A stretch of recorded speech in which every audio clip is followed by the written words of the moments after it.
We're asleep, and she gets up to go to the bathroom, and I'm like, oh man, I have to go to the bathroom too. So I'm going to go to the bathroom in the main bathroom outside the room. I go out, I come back in, and I'm like, why'd you turn my light on my side of the bed? Like, it's 12, we're going to bed. Like, we're in bed. She's like, I didn't do it. I thought you did. I'm like, okay, well, somebody's trying to get our attention. My phone rings. It's my little sister. She says, hey, Bob, sorry, are you awake? And I'm like, I am now. I go, my light just came on. She goes, that's why I was calling you. She said, is Nicole there? I'm like, yeah. She put her on speaker. She said, Nicole, I don't want to get personal, but did your mom have miscarriages before you? And she's like, yeah. She goes, I'm seeing 3 people in the room right now trying to get your attention. And they're your 2 brothers and your sister that weren't born. She had on long linen robes. She had on a long headdress, and she gave me a hug. It was a hug that was strong, and it was domineering, and it was saying, don't you dare do anything I don't tell you to. Then the strange woman led her into a tent, ordering her to undress. And then she just left me alone, sitting on the bucket in the tent, crying. The tent door unzips, and in walks this man. And he had changed out of the dark clothes that he'd initially kidnapped me in into a robe, and he knelt down next to me and he started to speak to me. He said, I hereby seal you to me as my wife. And I remember just screaming out, no. He looked at me and he said, if you ever scream out like that again, I will kill you. He said, in God's eyes, we're married, and it's time for us to consummate our marriage. This schoolboy stabbed his teacher to death in front of a classroom full of students. 61-year-old Anne Maguire was a Spanish teacher teaching in Leeds. She'd actually worked at the school for 40 years and she was only 5 months off retirement. However, in April 2014, something absolutely horrific happened. One of her students was 15-year-old Will Cornick. He'd always been described as a smart student who never really caused any trouble. Classmates regarded him as a polite student, but after he got diagnosed with diabetes, his personality seemed to change. In 2013, he tried to join the army, but because of his diagnosis, he was rejected. Being in the army had been his dream, so this was really upsetting for him. After failing to complete his Spanish homework, he was given detention by Anne. He also expressed a wish to her that he wanted to drop Spanish, but she wouldn't let him, which only angered him more. He began to develop a deep-rooted grudge against Anne. Shockingly, he reportedly messaged his friends on Facebook asking if one of them would kill her for him for £10. During one school day, halfway through his Spanish class, Will decided to get up and attack Anne with a knife. The classmates watched on in horror as he chased her out of the classroom. When there, another teacher heard her screams and tried to shield Anne from any more blows from him. Will then allegedly returned to his class and told his classmates how it was a shame that he hadn't killed her. However, Anne did actually pass away from her injuries. Will later admitted that he did plan also to kill 2 other teachers. One of them was actually pregnant at the time. He's been sentenced to life in prison with a minimum of 20 years. We now know what happened that terrible night when Chris Watts slaughtered his beautiful wife and daughters. This is the last video of Shanann returning home from a business trip. It was recorded August 13th, 2018. The timestamp 1:48 a.m. She was dropped off by her friend Nicole Atkinson in the white car, who the next day reported her missing to police. The just-released video shows Nicole waiting until she knows that Shanann is safely inside. As she opens the door, Shanann has no idea the fate that awaits her. Shanann's family's lawyer, Stephen Lambert, appears on Dr. Phil today, offering for the first time details of what happened next. The night in question, Shanann came home. She and Chris got into a fight. In that fight, he essentially confessed to having an affair, that he wanted a divorce, that it was pretty much over between them. And she had said something to the effect of, well, you're not going to see the kids again. As a consequence of that conversation, he strangled her to death. Now we know that 4-year-old Bella, who sang how much she loved her dad, Daddy is a hero, walked in the room apparently jolted awake after hearing her parents fighting. They have this argument, and she threatens you're not going to see the children again, so he attacks and kills her. Did Bella witness any of that? Did she walk in while he was wrapping her? Bella walked in and asked, "What are you doing with Mommy?" The lawyer's account differs from what Watts first claimed, that he walked in on Shanann killing their daughters. She hurt my kids. Like I did the same thing to her. Watts' story has been denounced as a shameful lie to deflect attention from his heinous crimes. Her with no clothes, no blankets, and no sense of where she was. Philip handcuffed her hands behind her back, exited the building, and locked the door behind him. And that is where JC would stay. Day in and day out, JC waited for someone, anyone, to come rescue her. Each time Philip came through the door that stood between her and freedom, JC had trouble discerning between whether she was worried or relieved. Days and nights blurred, and she soon had no concept of how much time had passed. But then, every few days, Philip would come to see JC so that he could assault her in ways that we cannot go into detail here on YouTube. Despite being a child, JC was quick to learn that Philip frequently used drugs like cocaine and speed, and would refer to his inebriated moments as, quote, runs that could last days depending on his supply. During these runs, Philip would move JC from the primary building where she stayed to the one adjacent to it. There, he would keep her to use until the drugs wore off. Outside of the horrific ways in which Philip acted with JC, he spent time brainwashing her into believing that he was her sole protector against the rest of the world. As is the case for most kidnapped children, Stockholm Syndrome caused JC's perception of her kidnapper to be altered, if slightly. When he could, Philip would bring JC fast food and milkshakes, even little kittens because of her love for cats. Despite the affection shown on behalf of both Philip and Nancy, JC knew deep down that her abductors were bad people and that she was not supposed to be with them. This is the disturbing case of the child who killed a child.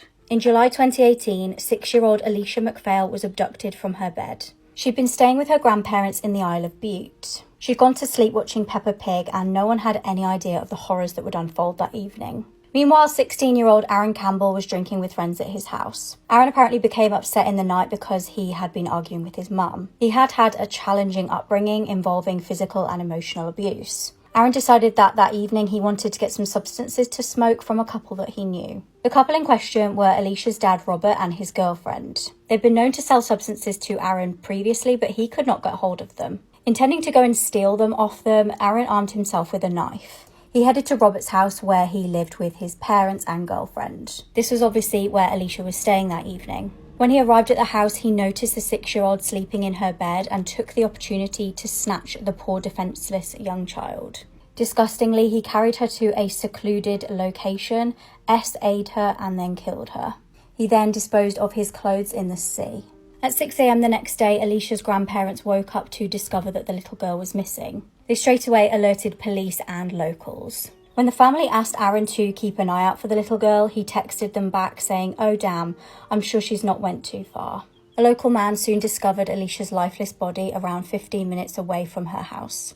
Along with a lot of the local community, Aaron's mum actually checked her CCTV of her house. She was hoping that this would help with the investigation, and it definitely did. She saw her son leaving and returning from the house that night, and she handed the evidence over to police. Aaron was arrested, and it was discovered that the clothes that he'd abandoned on the beach did actually match with his DNA. Aaron's mum also confirmed that the kitchen knife found at the scene did come from her kitchen. Aaron's Google history showed that he'd searched "how do police find DNA" and also visited a website about collecting DNA evidence. He was given a life sentence of 20 years for the killing of Alicia McPhail. He was given 27 years, but this was reduced to 24 years on appeal. He'll be moving to an adult prison when he turns 21. When I looked at that picture, I thought, wow, he looks like a great dad. I was wrong. On August 7, 2021, Abby Coleman was packing up for her family to go on a camping trip. Unbeknownst to her, her husband, Matthew, had already loaded up the kids into the car and left. He left Abby at home. She looked outside the window and was like, did he really just leave with the kids? She phoned him, texted him, nothing. Abby was frustrated and confused. But at that moment, Abby didn't see Matthew as a threat to her kids or to himself, and she actually thought he'd eventually return home. No official missing report was filed. At 8 p.m. that same day, Matthew checks himself and the kids into a hotel in Rosarito. By the following day, Abby was extremely worried, as she should have been. She woke up to her family not back yet. It wasn't like Matthew to be gone that long. And then she thought it wasn't like him to do any of this at all. Still unable to contact her husband, she phones the police. An officer came by the family's home and took an official report. The officer suggested trying to locate Matthew through the Find My iPhone locator app, which is an app where you could find a specific iPhone.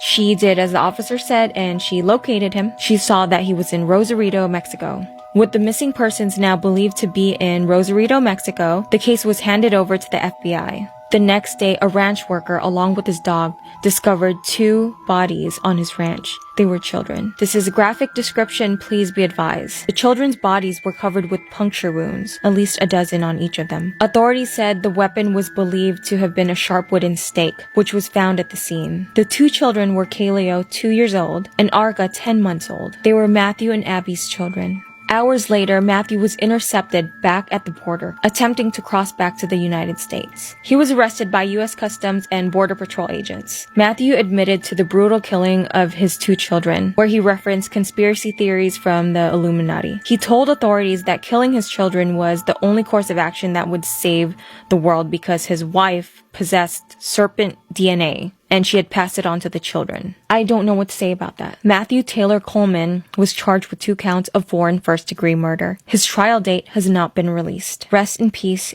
you 2 beautiful kids. Here's 5 celebrities you didn't know killed somebody and what exactly went down.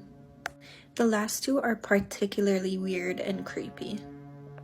Tennis superstar Venus Williams got into a car accident in June 2017, which left 1 man dead. Williams was driving in Palm Beach, Florida when she rushed into an intersection despite not having the right of way, and she was T-boned by the car. The car's driver survived, but her husband, 78-year-old man, was sent to the ICU where he died 2 weeks later. Alec Baldwin discharged a prop gun that led to the death of cinematographer Helena Hutchins on the set of his movie Rust in New Mexico on October 21, 2021. Authorities with the Santa Fe County Sheriff's Office said that they were investigating the incident and trying to determine what type of projectile was discharged exactly. No charges have been made since the incident, and Baldwin, who is both a star and producer for the film, cooperated with authorities. Baldwin even released a statement the day after the incident to let the public know how devastated he was, as well as the fact that he was fully cooperating with the police investigation and that he was in touch with the late cinematographer's family and husband. In 1993, Snoop Dogg and his bodyguard were charged with the murder of a rival gang member. Snoop was defended by attorney Johnny Cochran and was acquitted after years and years of court battles. In 1978, Sex Pistols bassist Sid Vicious fatally stabbed his girlfriend Nancy Spungen. When he was first questioned, he claimed to have found her dead on the bathroom floor of their hotel room, but he later admitted that he had stabbed her but didn't actually intend to kill her. Although he was charged with her murder, Vicious never actually stood trial as he died of a drug overdose while out on bail. In 2012, Smallville and Sons of Anarchy actor Johnny Lewis broke into the home of an 81-year-old woman called Catherine David, ransacked her home, and then killed her and her cat. He was never questioned as he actually fell or jumped from a roof and died straight after. It was later revealed that he had been born into a Scientologist family and worked for the church's drug rehab group, Narconon. Despite a history of drug abuse, though, the autopsy report showed that he actually had no drugs or alcohol in his system at the time of his death. I'm Sergeant Ramsey. I'm the one that called you. Thank you for coming. I'm sorry to call you. Listen, we had a report of a disturbance at your house, and there were shots fired. Is your husband Michael? Okay, I'm sorry to tell you, man. He's been killed. He's been killed, man. I'm sorry. No, die. Listen. No. Try to calm down. Listen, right now we need to get you to the station. We need to get you to our police station. I can't let you stay, man. We have to do our job. If you want us to find this killer, okay? We need you to calm down. I'm gonna need you to go with these detectives, okay? Does he have enemies? Is there anyone that would want to hurt him? Okay, who would want to hurt him? Witnesses said they saw a black male running from you. I can't let you see him, ma'am. Ma'am, I cannot do this right now. Ma'am, I can't do it. Detective Yopi, I need you to take her to the station. I can't. Ma'am, go with these detectives. If you want to help your husband, okay? If you want to help your husband, you need to go to the station with these gentlemen and tell us everything you know about who he knows, who he's connected to. Don't worry, we've already taken care of your dogs with animal control for right now. Everything's under control. And we'll take care of everything else, okay? Thank you, guys. Protocol that we have to do with this, with your wife. We got to advise you of your rights, so you know, okay? If you don't understand any of them, you just tell me, and I'll stop and repeat. And first of all, let me just tell you, I'm sorry for your loss. I just want to see my husband, please. All right. I love my husband. I love you, too. No, you don't want to see him. I just want to see him. Believe me, you don't. Could you listen, please? This is something, because we're going to videotape, that I need you to sign also. It gives us the right to videotape it. You want to read that? I don't want to be videotaped. Well, you're being videotaped. That's all part of it.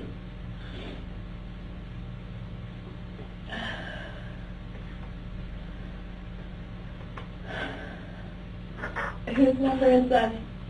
That's your home number. Oh. Okay. Listen, is there anybody that you know that you think would want to kill your husband? My husband's on probation. For what? Dahlia recounts Michael's entire criminal history in vivid detail, gives multiple reasons as to why someone would want him dead, and even names a potential suspect, who in reality had nothing to do with the situation, and was only a former business associate. Have you guys ever heard of honor killings? Amina and Sarah were sisters born to an Egyptian American father, Yasser Saeed, and American mother, Patricia Owen Saeed. They also had a brother named Islam Saeed. Okay, so that's Yasser, the father. This is Islam, the brother. That is Sarah, the sister. And then all the way over to the right is Amina. From the outside looking in, you wouldn't be able to tell the horrors that were taking place inside of their family home. Friends of the girls would describe Amina as friendly, outgoing, talkative, and a girly girl. And her favorite color was pink. Sarah here on the left was described as a tomboy, really sweet, kind of shy, but both of them were always described and remembered by friends as having a smile on their faces. They were really athletic, and then they also were taking Taekwondo, and that's where Amina met Joseph, who secretly became her boyfriend. Despite their smiles in public, behind closed doors, they witnessed their father abuse their mother. In an interview, Patricia described her marriage as controlling and talked about times where Yasser would assault her and wake her up by hitting her and punching her on her feet. And like many victims of domestic violence, Patricia found herself caught in a cycle of abuse where she would leave and then return back to him. Okay, so in 1998, when the girls were 8 or 9, they did accuse their father, Yasser, of assaulting them. They told their aunt in Kentucky, and then they also told authorities. And Patricia actually signed an affidavit swearing that what her daughters alleged was actually true. But when I was doing my research, I found a documentary on YouTube, and she was actually saying that it wasn't true. So the aunt and other family members say that the girls were forced to change the allegation so that the father was not charged. And that's exactly what happened. They changed their story. They said that they only made up this story because they wanted to live with their grandmother. And so over the years after this incident, Yasser became even more controlling. He would follow them to school. He would follow them at work. He would videotape them at work. And Amina also believed that he had the capabilities to tap their phone. Now, once he found out that his daughters were dating, he moved them to Louisville, Texas, in an effort to break them up and keep his daughters pure. He felt that them dating was a dishonor to his family, and in his culture, it was unacceptable for girls to date, and he believed that it brought shame to his family. And Amina would even say her father would beat her and call her a whore. So like most abusers, they try to isolate you and isolate the family. And so he was able to accomplish this when he moved them to Louisville, Kentucky. So she didn't have her boyfriend. Sarah didn't have contact with her friends.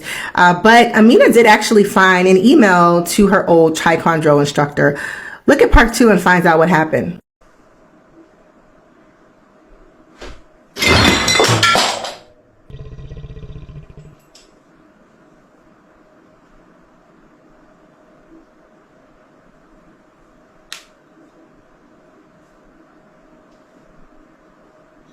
Some are calling this the most horrific fraternity hazing ever in the United States. This is how one night at university can destroy your life forever. Danny Santulli was 18 years old and a freshman at the Uni of Missouri. In October 2021, Danny was captured on CCTV being blindfolded and led downstairs in an event named Pledge Dad Reveal Night. Danny was made to drink a litre of straight vodka by himself. At around 10:55, Danny collapsed and some of the frat members were seen carrying him to a sofa. Around midnight, Danny was captured on cameras sliding off the sofa, and shortly after he was found unconscious with blue lips. Shockingly, instead of calling an ambulance for Danny, the frat members piled him into a car, dropping him on the way. They drove him to hospital, but at this point he was already in cardiac arrest. Danny had to be resuscitated and spent the next 6 weeks in intensive care. Prior to this evening, Danny had been left needing stitches and crutches after he'd been forced to climb inside of a bin with broken glass inside. 2 nights before the night in question, Danny broke down in tears on the phone to his sister and told her about how stressed he felt about it all. His family had begged him to quit the pledge, but he didn't want to be ridiculed. This is Danny now. He will need full-time care for the rest of his life. He's now severely brain damaged, is blind, and cannot walk or talk. 2 former students are set to go to trial over this case.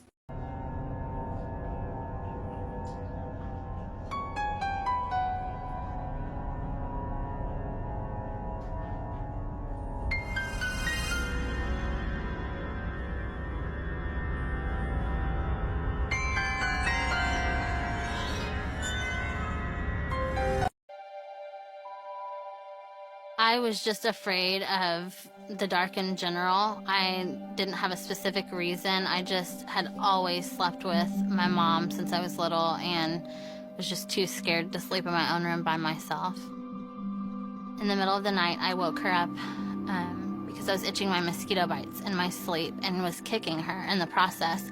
She was very exhausted and asked me in an almost pleading voice to go and sleep in my own room because she had to work in the morning. I got out of bed, and even though I was very scared, I walked to her bedroom door and I said, "Just because I love you, Mom, I'm going to go sleep in my own room tonight." And I did. I walked right next door to my bedroom, and I got out books and my piggy bank. I turned my big lamp on and fell asleep reading.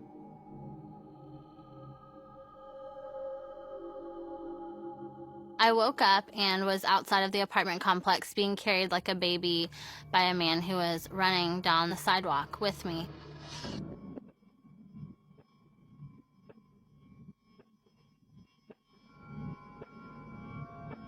He was running with me down the sidewalk of the apartments. He was carrying me across his arms like a baby.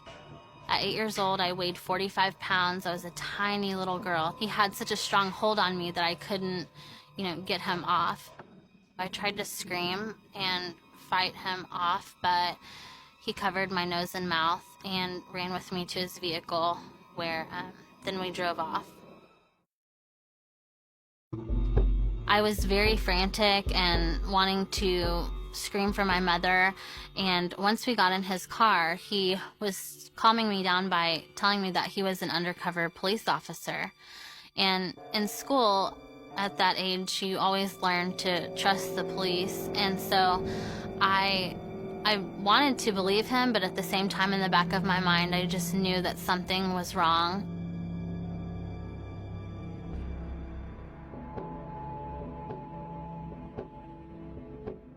I urinated all over him from being so scared. He kind of moved me off of him, and I thought about how I could get away from him. I was trying to figure out where in Dickinson I was so that I could get away, but I just knew that if I did try to escape that, he would be even more angry. We continued to keep driving and pulled into my elementary school where I had just finished 2nd grade and was going to start my 3rd grade year in just a few weeks. I did ask him to prove to me that he was an undercover cop and that I wanted to see his gun, because at 8 years old, you know that police officers carry that for protection. So I wanted him to prove that to me. And as I asked him that, he told me that the gun was actually in the back seat. I leaned over the front seat to look into the back seat for this gun that he supposedly had. And when I did that, he ripped my clothing off of me and laid me down in the front seat and started to lick me all over, and then raped me.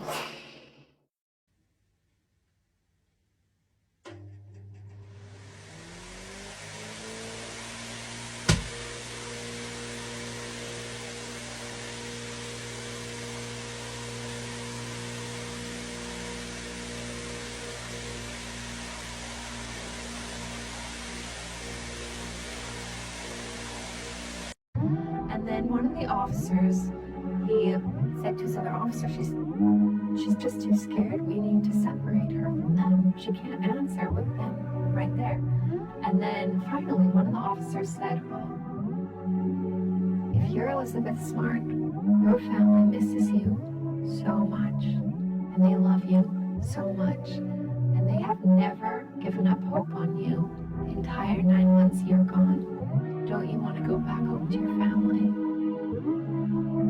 And it was just at that point that I felt like, well, no matter what the consequences are, I don't care. I want to go home. Detective said, Ed, I want you to stop everything right now and come directly down to Sandy Police Department. I got down to Sandy Police, and an officer said, oh, Mr. Smart, come this way. And I went down this hallway and turned to the right, and I stood there.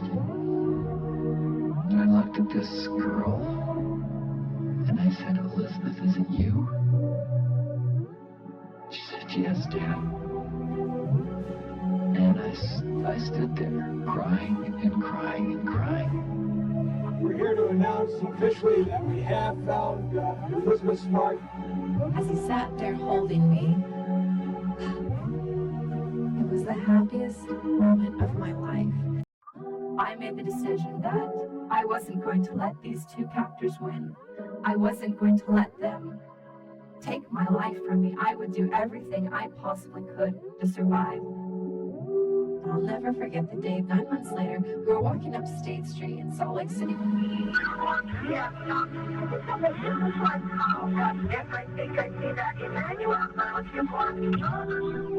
all of a sudden, there were police cars pulling up around us, and these police officers were jumping out of the car. And this was not the first time that we'd been approached by police officers.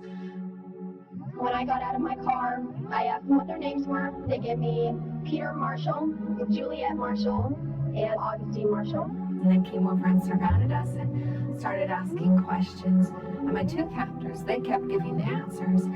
This girl standing off to the side really stood out to me because she had this disguise on that just didn't fit. She was wearing a wig, a gray-haired wig, claiming that she was 17 or 18. She was the only one out of 3 wearing some sort of disguise. Marcy, she immediately clamped her hand down onto my leg. And in my 14-year-old mind, I just knew that if I did anything or said anything, that I would be killed. And then they'd go after my family. She then said something like, I think you know who I think I am, but I'm not that person. And the officer started asking me questions, and there had been a whole backstory prepared by my 2 captors that they told me I should say if I was ever questioned. And so I started giving those answers because they were standing right next to me. So at one point I could see her t-shirt actually moving, her heart was pounding very fast in her chest. Her eyes welled up in tears. You could tell she wanted just to physically say it.